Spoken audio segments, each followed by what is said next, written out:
The story of the Jumbo begins with a big failure after Boeing tried to develop an impossible plane, but thanks to a creative engineer and visionary entrepreneur, we got the king of planes, and thanks to him you pay much less for a plane ticket.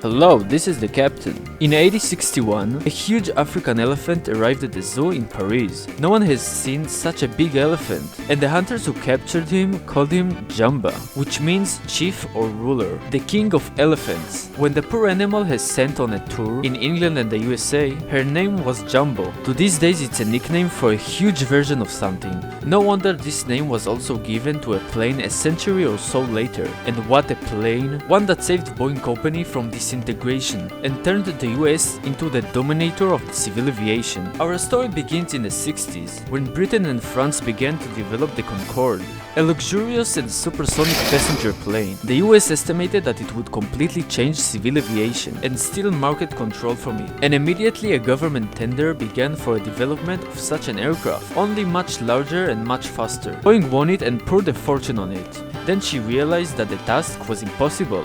The technology was not advanced enough to build the flying wonder, and such a plane would be expensive to manufacture at a level that no one would buy it. Because of structural load caused by supersonic flight, the government budget was cut and the project was cancelled.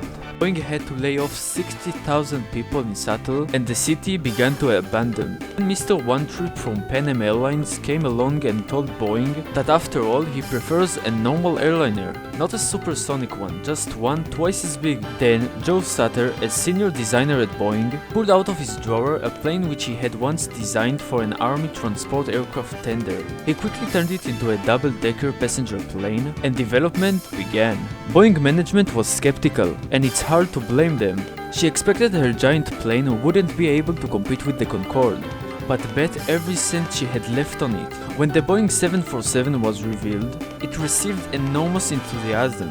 No one has seen such a large plane, and the airlines look at it with dollars in their eyes. The Jumbo could carry 366 passengers, twice as many as its all predecessors. The eyes of the companies: more passengers, less flights, more money, and the orders started piling up. It seems that everyone forgot about the Europeans and their Concorde. Many companies realized that the Jumbo was too expensive for them and asked Boeing, "Hey, what else do you have in the catalog?" And for them, the company developed the 737, a small and cheap passenger plane. And so, Boeing returned to the game, selling the 747 to our wealthy companies and the 737 to everyone else. This is how Boeing posited itself as a company for every pocket, which facilitated the growth of small airliners until the competition lowered the prices and we got the low-cost area of today. And all thanks to the king of airplanes. Prove that in the aviation market it's sometimes worth beating everything.